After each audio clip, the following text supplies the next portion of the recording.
Welcome to Savi kitchen Kannada. ಇವತ್ತಿನ lunch ಬಾಕ್ಸ್ಗೆ ಕಾಬೂಲ್ ಕಡಲೆ ರೈಸ್ ಮಾಡಿದ್ದೆ. ಮಾಡೋದು ತುಂಬಾ ಈಸಿ, ಹಾಗೆ ಟೇಸ್ಟು ತುಂಬ ಚೆನ್ನಾಗಿರುತ್ತೆ. ಮೈಲ್ಡ್ ಫ್ಲೇವರಲ್ಲಿ ಮಕ್ಕಳಿಗೆಲ್ಲ ಇಷ್ಟ ಆಗುತ್ತೆ.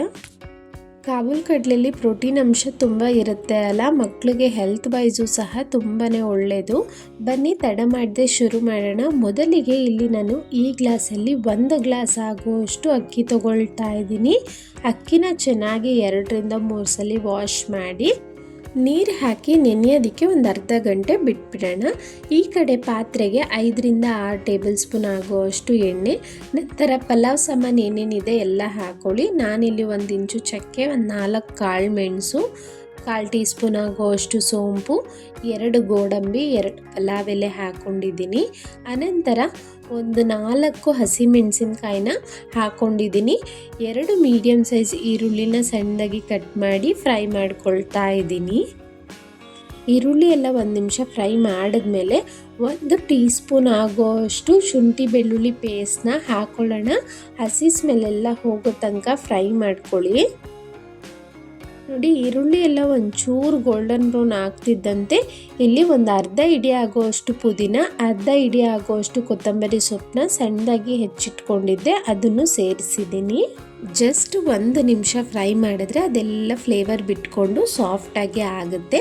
ಅನಂತರ ಇಲ್ಲಿ 2 ಮೀಡಿಯಮ್ ಸೈಜ್ ಟೊಮೆಟೊನ ಕಟ್ ಮಾಡಿ ಸೇರಿಸಿದ್ದೀನಿ.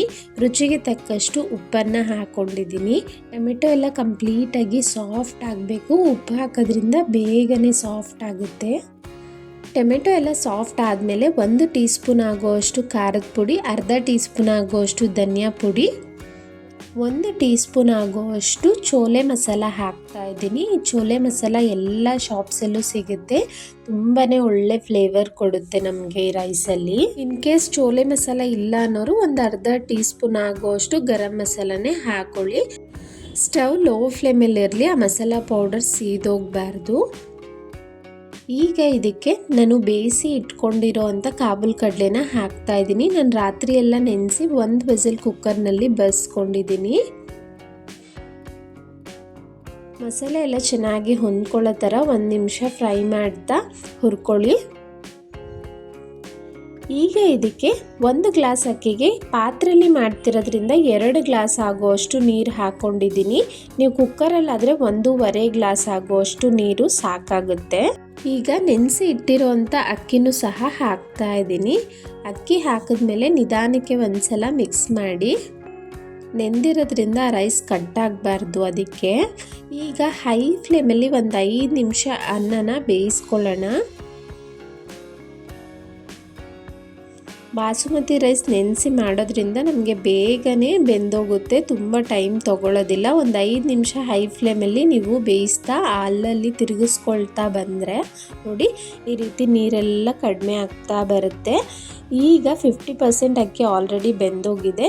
ಲಿಡ್ನ ಕ್ಲೋಸ್ ಮಾಡಿ ಭಾರವಾಗಿ ಅದ್ರ ಮೇಲೆ ಏನಾದರೂ ಇಟ್ಟು ಲೋ ಫ್ಲೇಮಲ್ಲಿ ಒಂದು 5 ನಿಮಿಷ ಬಿಡಿ, ರೈಸ್ ರೆಡಿ ಆಗಿಬಿಡುತ್ತೆ.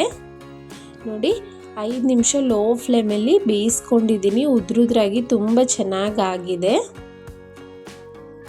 ಒಂದ್ಸಲ ಚೆನ್ನಾಗಿ ಮಿಕ್ಸ್ ಮಾಡಿ ಮತ್ತೆ ಲಿಡ್ನ ಕ್ಲೋಸ್ ಮಾಡಿ ಒಂದು 10 ನಿಮಿಷ ಬಿಟ್ಟು ನೀವು ಸರ್ವ್ ಮಾಡ್ಬೋದು. ಯಾವುದಾದ್ರೂ ನಾನ್ ವೆಜ್ ಗ್ರೇವಿ ಅಥವಾ ಮೊಸರು ರೈತ ಜೊತೆ ಎಲ್ಲ ಸರ್ವ್ ಮಾಡಿದ್ರೆ ತಿನ್ನೋದಕ್ಕೆ ತುಂಬಾ ಟೇಸ್ಟಿಯಾಗಿರುತ್ತೆ. ನೋಡಿದ್ರಿ ಎಲ್ಲ ಎಷ್ಟು ಸಿಂಪಲ್ಲಾಗಿ ಮಾಡಿಬಿಡ್ಬೋದು ಅಂತ. ನೀವು ಸಹ ಇವತ್ತೇ ಟ್ರೈ ಮಾಡಿ ಹೇಗೆ ಬಂತು ಅಂತ ಕಮೆಂಟ್ನಲ್ಲಿ ತಿಳಿಸಿ. ಸವಿ ಕಿಚನ್ ಕನ್ನಡಗೆ ಯಾರೆಲ್ಲ ಸಬ್ಸ್ಕ್ರೈಬ್ ಆಗಿಲ್ಲ ಪ್ಲೀಸ್ ಸಬ್ಸ್ಕ್ರೈಬ್ ಮಾಡಿ.